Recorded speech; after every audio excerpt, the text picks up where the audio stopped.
That's really interesting. And what else do you have on here? You blog on this, don't you? I'm considering having a blog. Yeah. What I have at the moment is quite a large list of facts, and a lot of that at the moment is concerned with research about criticisms of NLP. And I started that thinking, with all these people, all these professors and doctors and all the rest of it criticizing NLP, there must be something wrong with it that I don't know about. Yeah. And the amazing thing is, the more I have researched this, and I mean, I'm actually in conversation now by email by one of the best known researchers into NLP, or reviewers of research into NLP. A guy called Dr. Christopher Sharpley, who did 2 reviews in the 1980s, which get quoted absolutely everywhere. And what is amazing is that none of these people know what they're talking about, basically. I mean, Sharpley is obviously a brilliant psychologist, but know about NLP? No, he doesn't, but he's happy to criticize NLP nonetheless. There are quite a few people doing that these days. What amazes me is these people are highly qualified. Yes. They're not idiots. They're not unintelligent. I've seen it in action myself. They're not stupid, all the rest of it. So one of the facts is gathering details of each individual that is quoted in various places as being someone who has proved that NLP doesn't work. And that's the final word, right? Oh, absolutely, absolutely. And I've written up, this is what this person has actually said. And although they may criticize NLP, they don't actually know what they're talking about.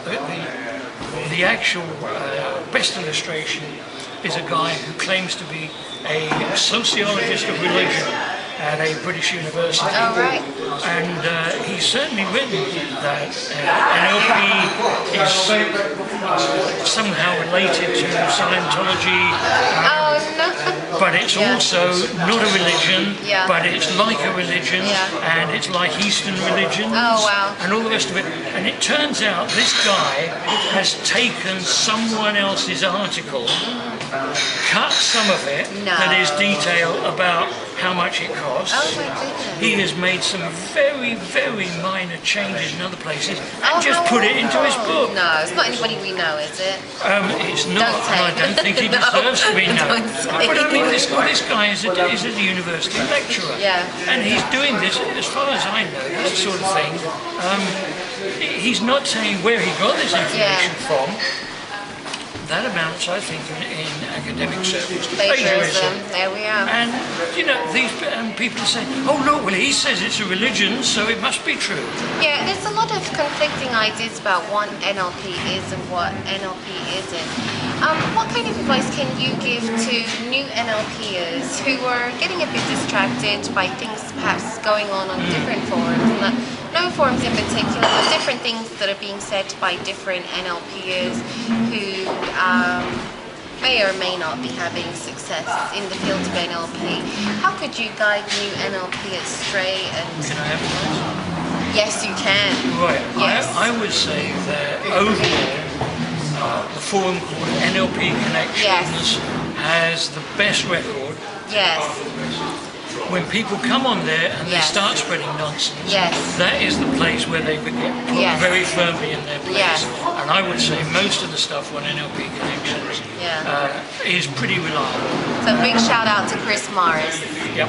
Yeah, who runs NLP Connections. Fantastic. Yeah. So go to NLP Connections and go and find out, read the forums and the articles. There's actually archived articles about practically everything that you can imagine on there. There's a lot more coming up because Chris got in touch with me the other week to ask if I'd like to put a couple of articles on. And especially of interest is that he and Eric Bobby are getting together to digitize a whole series of old articles. So that we get some kind of idea of the history of NLP. That's so exciting. Well, there are MP3 downloads and all sorts of things, and actually everything on NLP Connections is free, isn't it? Yep. It's completely free. Okay, so you can go to NLP Connections, you can go to honestsave.co.uk, and where should they start with reading material? What book should they read first, do you think, in your opinion? I'm reading Richard Bandler's new book on transformations at the moment.